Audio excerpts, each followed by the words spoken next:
The scariest thing isn't the enemy out there, it's the voice whispering in your head every single day.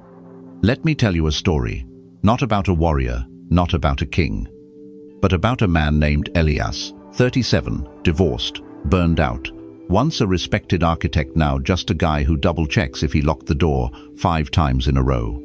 Every morning, Elias woke up at 5 a.m. not to meditate, not to train, but because his anxiety always beat his alarm clock. He'd sit on the edge of his bed, staring at the floor, already exhausted. The war had begun, not outside but in his head. At work, he was the guy who said yes to every deadline, every client request, and then blamed himself when the building plan missed a small measurement. He heard someone whisper in the hallway, "They're talking about me." Someone laughed 2 desks away, "They're mocking my mistake." He once spilled coffee on a design draft. His hands shook so hard, the entire layout blurred into a brown mess. His boss just stared, cold and silent. Elias whispered to himself, "I'm a failure." But someone heard it. A new intern, barely 22, quiet girl with a Marcus Aurelius quote tattooed on her wrist. She walked over, tapped the table gently, and said, "You know, the mind is not your enemy, unless you teach it to be." Then she walked away. That sentence stuck with him the entire day, the entire week. He couldn't stop thinking about it. Later that night, alone in his apartment, he looked at himself in the mirror for the first time in years, not to judge, but to listen, and he realized something terrifying yet freeing. The enemy wasn't the deadlines, not the boss, not even the past. The enemy was the version of himself he chose to keep alive. If you've ever felt like Elias, like your mind is a battlefield and you're both the soldier and the sniper, then this video isn't just for you. It's for the version of you that's still hidden, still afraid, still waiting for permission to breathe. Today we won't give you fluffy mantras or fake optimism. Instead, we'll give you 13 Stoic lessons, honest, brutal, healing. Not to make life easier, but to make you stronger. To train your mind until it no longer sabotages you, but serves you. Because true power doesn't come from silencing the chaos. It comes from learning how to walk through it with stillness inside. Let's begin. Lesson 1. Stop fighting yourself. There's a quiet voice inside you. No one else hears it, but you do every single day. It plays like an old, broken record. I'm not good enough. I mess everything up. I'm worthless. It doesn't scream. It whispers, but its weight is crushing. We think we're being objective with ourselves. But the truth is, we are often our harshest critics, more brutal than any stranger would dare to be. Marcus Aurelius once wrote, "People are more inclined to forgive others than themselves." Isn't that painfully true? If your best friend made a mistake, would you call them a failure? Would you shame them into silence? Of course not. You'd offer them compassion. Yet when it comes to ourselves, we pull out the knives. We replay every error. We exaggerate every flaw. And slowly, we become prisoners not of reality, but of our own judgment. So here's the first Stoic lesson. Stop being the enemy inside your own mind. The battle ends the moment you realize you don't need to win against yourself. You need to listen to yourself gently, not with a whip. Start by recognizing the thoughts that tear you down. Don't let them fester in the dark.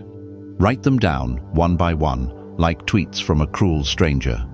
Now read them again, but as if your dearest friend had written them about themselves. What would you say? Would you stay silent, or step in to defend them? Exactly. Then do the same for yourself. Practice. Each time you catch yourself thinking something cruel like, "I'm so stupid," or "I'll never get it right," pause. Replace it not with false praise, but with fairness. Try, "I'm learning." Try, "I showed up today." Try, "That moment doesn't define me." These aren't affirmations, they're small acts of truth. Every time you choose kindness over cruelty, you chip away at the prison walls, and little by little, you stop being your own enemy and start becoming your own ally. Because strength isn't just how loudly you fight. Sometimes, it's how softly you choose to speak to yourself. Lesson 2. Clear the pond of your mind. Have you ever stared at the ceiling at 3 a.m., wide awake while your thoughts throw a chaotic party in your head? Every unresolved worry, every half-finished task, Every old memory knocking on your door right when you need rest the most. You're exhausted, but your mind is still sprinting. Why? Because you've never told it when to stop. The Stoics had a name for this suffering. They called it misinterpretation, the trap of turning small moments into mountains of misery. As Epictetus put it, it's not things that disturb us, but our judgments about those things. Your mind is like a pond. When calm, it reflects the sky. But when agitated, stirred by worry, overthinking, fear, mud rises. The fish vanish, the water darkens. You can't see clearly, you mistake shapes, you panic. So what do? You stop stirring. You sit, you breathe. And slowly, clarity returns. This isn't just poetic, it's practical. Because unless you learn how to still your mind, it will run wild like a child with too much sugar and no bedtime. Practice. First, do a full mental inventory. Take a notebook and write down every single worry, like you're jotting down a chaotic grocery list. Rent due. That awkward email. What if I said the wrong thing? Did I lock the door? Name them all. Don't analyze yet, just label. Now comes the second part. Schedule your worry. Yes, schedule it 15 minutes a day. That's it. Call it your worry window. Outside of that time, every intruding thought gets gently redirected. Not now. You'll have your turn at 6:30 p.m. Because your mind is not a 24/7 diner for anxiety. It's a temple, a training ground, a place that deserves boundaries. And when the thoughts return, as they will remember the pond, let the mud settle. Clarity doesn't always come through force. Sometimes it arrives quietly, when you finally stop fighting the water. The Stoics weren't against emotion. They just believed that serenity is a skill. And that stillness, not panic, is how we reclaim our mind. Lesson 3. Make peace with the present. Let me ask you something. How many times have you suffered from things that haven't even happened? You're at the airport. Your flight is delayed. You instantly imagine missing your meeting, losing your luggage, sleeping in a chair surrounded by vending machines. Before anything actually goes wrong, your heart's already racing, your shoulders tensed, your mood wrecked. That's not reality. That's a mental movie your mind started playing without your permission. The Stoics understood this trap centuries ago. Marcus Aurelius wrote, "Do not disturb yourself with the future. It is already in the hands of nature." Yet here we are, constantly trying to control a tomorrow we haven't even seen. What we lose isn't time, it's presence. We abandon the only place we're truly alive, now. You scroll through bad news.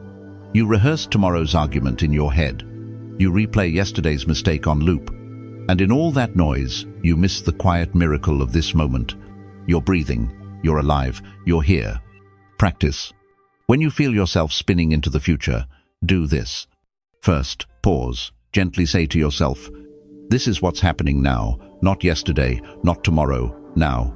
It seems simple, but it's powerful, an anchor thrown into the present to stop the storm from pulling you away.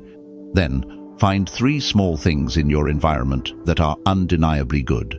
It might be the warmth of the coffee in your hand, the sunlight casting shapes on the wall, a song playing softly in the background. Tiny things, but real, grounded, solid. These aren't distractions. They are reminders that this moment is survivable, livable, maybe even beautiful. Because peace doesn't come when life is perfectly arranged. It comes when we stop demanding that the present be something other than what it island. You can plan the future, you can reflect on the past, but you can only live now. And every time you return to the present, you silence the lies your anxious mind tells you about what's coming. So the next time your thoughts start to spiral, ask yourself, where am I right now? Then return, breathe, be here. Because the present doesn't need fixing, it just needs noticing. Lesson 4. Your body speaks what you think. Look at yourself right now. Not in a judgmental way, just observe. Are your shoulders slouched? Is your jaw clenched? Are your arms crossed, legs fidgeting, breath shallow?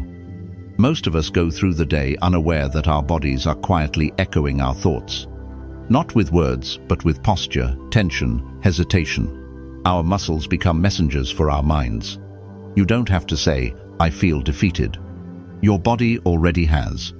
You don't need to admit, "I feel invisible." Your eyes scanning the floor have spoken it for you. When you're nervous, you shrink. When you're ashamed, you hide. When you expect to fail, you walk like you're apologizing for existing. But here's the thing. It works both ways. Epictetus once limped across Roman streets, born a slave, broken physically. Yet he walked upright, gaze calm, back straight. Because he knew a deeper truth. Master your body, and you'll begin to master your mind. That's not just philosophy, it's science. Psychologist Amy Cuddy famously demonstrated that even 2 minutes of standing in a power pose can change your brain chemistry, lowering cortisol, boosting confidence. Your body isn't just a reflection of your inner state. It can be the reset button. Practice. Right now, wherever you are, adjust your posture. Uncross your arms, sit or stand tall. Roll your shoulders back like you belong exactly where you are. Imagine someone important is watching, not to judge, but to remind you you're worth showing up for. Then, do a quick mental scan. Are your feet grounded or twitching? Are your hands hidden or open? Is your breath quick or steady? Make one change, just one. And notice the shift, not just in how you look, but how you feel. You don't need a perfect mindset to walk like you matter. Sometimes, walking like you matter is how the mindset begins. Because when your body says, "I'm here, I can handle this," your mind starts to believe it. And in time, so will the world. So ask yourself, how does my body speak for me today? And more importantly, what message do I want it to send? Lesson 5. Learn to lose without breaking. Let's face it, nobody trains us for failure. We're told to aim high, win big, push harder. But when life knocks us down, silence, shame, self-blame. No one teaches us how to fall and rise with grace. But the Stoics did. Marcus Aurelius ruled an empire yet still lost battles, friends, trust, peace. And still, he wrote, "You may break your heart, but men must go on." He didn't mean suppress the pain. He meant let it shape you, not shatter you. You see, there's a lie we often believe. That if we fail, we are failures. But a cracked vase is still a vase.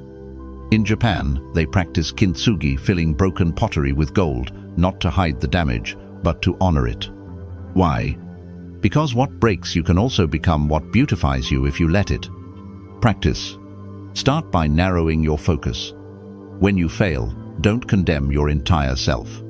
Instead, ask, what specifically didn't work? Maybe it was your timing, your strategy, your preparation. That doesn't mean you are broken, it means you have feedback. Then set a tiny adjustment, a micro shift. Not, "I'll never mess up again," but, "Next time I'll prepare 15 minutes more. I'll speak up earlier. I'll rest before I decide." These aren't repairs. They're upgrades. And don't forget to protect yourself from the voice that says, "See, you always ruin everything." That voice isn't wisdom, it's habit. Interrupt it. Speak to yourself like you would to a friend who tried, who showed up, who fell, yes, but also dared. And finally, this is crucial, celebrate small wins. Did you try again? Did you show up despite fear? Did you fall softer than last time? Then clap for yourself, quietly or loudly. Because resilience isn't about avoiding the fall. It's about building the muscle that gets you back up. So ask yourself, where have I confused failure with finality? And what part of me is ready to turn a crack into gold? Lesson 6. Surround yourself with coffee people. You know them. The ones who, the moment they walk into a room, bring it to life. Their energy doesn't scream, it warms. They don't need to fix your problems. They simply remind you that you're not alone in them. We call them coffee people because just like a good cup of coffee in the morning, they wake something up inside you. They don't drain you. They fuel you.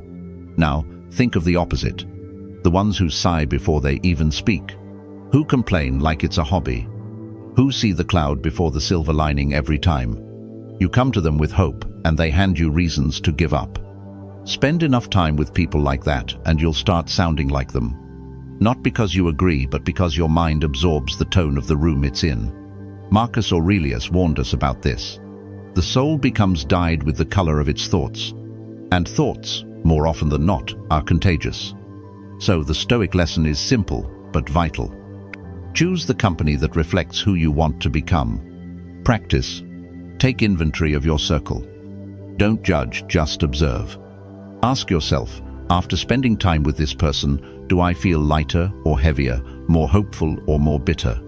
Then, slowly, lovingly, make space. You don't need to cut people off like a sword. But you can create boundaries like a garden wall, open to sunlight, closed to weeds. If you don't yet have coffee people in your life, don't worry. Start seeking them: books, podcasts, communities, creators. Even one powerful voice can shift your mindset. Kobe Bryant once said he only trained with those who were already sweating when he entered the gym, because their fire would raise his own. Surround yourself with people whose presence pushes you to show up better. And if you can't find them today, be one. Smile when it's hard. Encourage when no one else does. Light someone's path with your words. Because energy is contagious. And when you walk into a room, you have a choice. Will you dim the light, or will you be the warmth that reminds someone else it's safe to shine? Lesson 7. Let go of the lies that hold you back. Some prisons don't have walls. They're built from sentences we've repeated to ourselves for years. I'm not enough. It's too late for me. That dream isn't for people like me. At first, these lies whisper quietly. Then, without realizing it, they become our truth.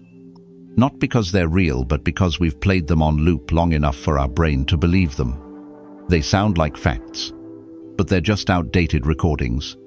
Like scratched-up cassette tapes from childhood, warped by fear, shame, or someone else's voice that never belonged in your story. The Stoics would call these false impressions mental distortions that cloud our judgment and limit our freedom. Epictetus warned, "No man is free if he is not master of himself." And how can you be master of yourself if your thoughts are being written by lies you never challenged? Practice. Start by identifying your tapes. Write down the beliefs that show up when you're about to grow. I'll probably fail. People like me don't get that kind of opportunity. I'll just embarrass myself. Now pause. Ask, who told me that? A parent, a teacher, a cruel memory?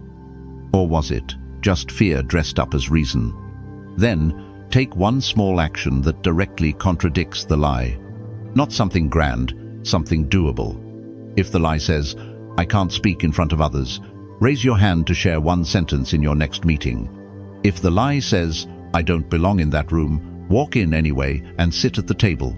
Each time you disobey the lie, its grip weakens. Each time you act as if it's not true, your mind starts rewriting the narrative. This is not about pretending. It's about remembering who you were before the lie took hold. So let me ask you now, what's the lie you've lived with for too long? And what truth is waiting beneath it if you're brave enough to dig? Because the heaviest chains are made of thoughts we never questioned. And freedom? It begins the moment you do. Lesson 8. Walk like you believe in yourself. Let me paint you a picture. You're walking into a room full of people. A meeting, a party, a classroom. Your heart beats faster, you feel small, you glance down at your shoes. Maybe you reach for your phone, not because you need it, but because it gives your hands something to do. You walk in like a shadow, hoping not to be noticed. But here's the truth, your body just made an announcement before you even spoke. Stoicism teaches us that action and thought are intertwined, that the way you carry yourself affects the way you feel, and vice versa. Marcus Aurelius never said, "Fake it." But he did write, "The soul becomes dyed with the color of its thoughts." And what are thoughts if not reflected in the posture of your body? If you slouch like you've already lost, if your eyes stay low like you're apologizing for taking up space, your mind listens and begins to agree, "I don't belong here." But what happens when you flip the script? What happens when, even if your hands are trembling inside, you walk tall? When your shoulders are back, your steps are steady, your gaze is forward. Your mind starts to follow your lead. You tell it, "We're allowed to be here." and eventually it believes you. Practice. Start small. Next time you enter a room, any room, imagine someone you love is already there waiting for you. Walk in like they want to see you. Like your presence matters, because it does. Then, before leaving the house, try a 10-second power ritual. Stand tall. Place your hands on your hips. Breathe deeply. Say one silent sentence, "I move like someone who belongs." You're not pretending to be someone else. You're reminding yourself who you are beneath the fear. Because posture is not just physical, it's philosophical. It says, "I may not know everything, but I am not here by accident." So next time you feel the urge to shrink, to disappear, to walk like a question mark, remember this. Every step is a declaration, and you get to choose what it says. Lesson 9. Be truly grateful, not just for show. How many times have you said thank you today? Not the automatic kind like when someone hands you your coffee or holds the elevator. I mean the kind that makes you pause, the kind that softens your chest and makes you feel lucky to be alive. We live in a world obsessed with what's missing, what we haven't earned, where we haven't arrived. Gratitude. It's often reduced to a caption on Thanksgiving or a morning journal entry we rush through so we can get to the real stuff. But Marcus Aurelius didn't wait for perfect days to be grateful. He wrote in the middle of wars, betrayal, and physical pain, "Very little is needed to make a happy life. It is all within yourself, in your way of thinking." Gratitude, to the Stoics, wasn't decoration. It was a weapon, a tool to carve joy out of even the hardest moments. Because when you're truly grateful, you shift the spotlight away from what's broken and place it on what's still standing. Practice. Start with a new rule. Match every complaint with a piece of gratitude. Tired of traffic? Say, "I'm grateful I have somewhere to go." Annoyed by a rainy day? Say, "This coffee tastes better because of it." Don't do this to sugarcoat pain, do it to balance the scale. Your brain is already skilled at collecting complaints. Train it to also notice beauty, especially the quiet kind. A friend checking in. The way the breeze moves your curtain. The fact that your heart is still beating without you asking it to. And here's something powerful. Say it out loud. When someone helps you, surprises you, shows up, tell them. Not in passing, but like you mean it. "Thank you for that. You made my day better." Because gratitude unspoken is like a gift never unwrapped. It blesses no one, not even you. So ask yourself now, when was the last time I truly felt thankful, not just thought it? And who around me needs to hear it? The more often you say thank you, like a warrior, not a reflex, the more your mind will find reasons to fight for joy. Lesson 10. Give yourself permission to be happy. Have you ever been in the middle of a beautiful moment, but felt like you couldn't fully enjoy it? You're at a friend's wedding, music is playing, people are dancing, laughing, glowing. You're holding a drink, smiling politely. But inside, a voice whispers, "Better not. What if you look stupid? What if you laugh too loud? What if happiness doesn't last?" So you stay seated. You watch life instead of living it. And here's the truth that no one tells you. Happiness isn't earned, it's allowed. And most of us are still waiting for permission. Maybe you were raised to believe joy comes only after sacrifice. Maybe you think you haven't done enough yet to deserve it. Or maybe, like many, you've been burned before, so now, every time joy knocks, you double lock the door. But Marcus Aurelius would have looked you straight in the eye and said, "You have power over your mind, not outside events. Realize this, and you will find strength." Yes, even happiness is a decision of the mind. Not the result of a perfect life, but the result of choosing to be present when joy shows up. Practice. Say yes more often. When someone invites you to laugh, to play, to dance, go. Even if it feels awkward, even if you're rusty at smiling, even if you're scared. You don't have to be the best dancer. You just have to show up on the floor. Plan small moments just for yourself, not as rewards, but as reminders. A walk at sunset with no phone. Cooking your favorite meal on a random Tuesday. Buying that winter-spiced coffee, not because it's on sale, but because you're alive to taste it. And finally, create your own happiness ritual. It could be wearing your favorite socks on Mondays, lighting a candle every time you finish a hard task, or whispering thank you after taking a deep breath. These aren't silly, they're sacred. They're your way of saying, I choose joy even before the world says I'm allowed to have it. So, let me ask you, what moment of happiness have you been postponing, waiting for permission that no one else is going to give you? Because the music is playing, and life is already waiting for you to dance.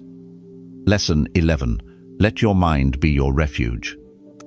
You walk through the door after a long, chaotic day. The kind of day where everything went wrong, the meeting, the traffic, the small humiliations that pile up like bricks. You toss your bag aside, collapse on the couch, close your eyes. You think you've escaped. But inside your head, another storm begins. Why did I say that? They probably think I'm an idiot. You forgot that deadline again. Useless. And worst of all, remember that embarrassing thing from 10 years ago? Let's replay it in HD. It's like your mind was waiting at the door, sharpening every regret into a dagger. Sound familiar? We expect our homes to offer us peace. But what if your own mind, the one place you can never leave, is what keeps you up at night? Marcus Aurelius, after governing an empire, facing betrayal, illness, and war, still wrote this: "The soul becomes stronger when it finds a place of rest within itself. Not a vacation, not a weekend away, but a sanctuary inside your thoughts." And here's the truth most people miss. Your mind can either be a fortress or a prison, depending on what you allow to enter after dark. Practice. Set a mental curfew. Pick a time, 9 p.m., 10 p.m., and tell your mind, no more self-judgment tonight. Even put it in your phone as a reminder. Closed for drama, reopen tomorrow at dawn. Then create a physical ritual of peace. A soft light in your room. A blanket that feels like safety. A candle that signals, here I rest. And when the inner critic shows up anyway, because it will, say, thanks brain, not now. Say it with humor, not hate. You're not fighting your mind, you're training it. You're teaching it, I deserve peace, I am not a battlefield. Because true stoicism isn't cold or robotic. It's warm resilience. It's knowing that even when life is hard, you don't have to be hard on yourself. So tonight, before bed, ask yourself, what kind of place have I made in my own mind? And what can I do, starting today, to make it feel like home? Lesson 12. Focus on what moves you. Imagine your mind as a vast garden. On one side, wildflowers of purpose, passion, and joy grow tall and radiant.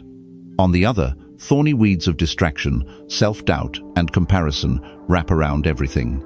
Every day, you hold the watering can. And every day, you choose consciously or not what grows. Seneca once wrote, "If a man knows not to which port he sails, no wind is favorable." It wasn't just about goals. It was about focus. Because what you water with your attention, that's what defines your inner world. And yet, how often do we spend our days watering the weeds? Scrolling for hours. Comparing ourselves to strangers. Drowning in distractions. Then, at night, wondering, why do I feel so disconnected from who I am? You're not lazy. You're not broken. You're just lost in someone else's garden. Practice. Start by asking yourself one honest question. What truly moves me? Not what impresses others, not what pays the most, but what makes you feel awake. Then, every day, carve out 30 minutes to give it space. No phone, no multitasking. Just you and the work or activity or thought that ignites something in your chest. It could be writing, painting, training, studying, building, healing. Whatever it is, treat it like sacred ground. And when distractions knock, and they will use a Stoic mantra, is this helping me grow, or is it just noise? Cal Newport, author of Deep Work, says our attention is like a spotlight. If we scatter it in 1,000 places, nothing blooms. But if we shine it where it matters, even briefly, our garden begins to transform. So stop waiting for clarity to find you. Cultivate it. Turn off the background noise. Close the apps that drain you. And return to the task that reminds you, this is who I am. Because you're not just the result of what happens to you. You're the result of what you choose to nurture. So, today, ask yourself, what flowers have I neglected? And what weeds have I watered too long? The answer might just be the key to becoming everything you were meant to be. Lesson 13. Be the spark for others. Have you ever seen one candle light another? It loses nothing, but together they brighten the whole room. We often think positivity is something we protect like a fragile flame we have to shield from the wind. But the truth is, the more you give it away, the stronger it gets. The Stoics believed virtue wasn't just personal, it was social. Marcus Aurelius wrote, "What's not good for the hive is not good for the bee." He knew what we often forget. We don't live in isolation. The energy we carry bleeds into the space around us, our homes, our offices, even silent elevator rides. So here's your challenge. Be the person who shifts the energy of a room without needing to say much. Smile genuinely when someone looks defeated. Offer calm instead of joining the outrage. Give a compliment when it costs you nothing but could mean the world. That doesn't mean becoming a cheerleader or forcing fake happiness. It means becoming a lighthouse, solid, steady, quietly radiant. Practice. Next time you feel someone nearby spiraling, don't correct them, anchor them. Say something like, "I know it's tough, but you've handled worse." Or, "I see how hard you're trying." That counts too. These words are small, but they land deeply. They plant seeds. And often, the person you help most is yourself. Because when you choose kindness in a world wired for cynicism, when you choose hope, when sarcasm would be easier, when you lift others instead of judging them, your mind remembers. It begins to believe, maybe the world isn't as dark as I thought. And maybe you're the one carrying the match. You don't have to change the world. Just change the air around you. One word, one gesture, one moment of patience.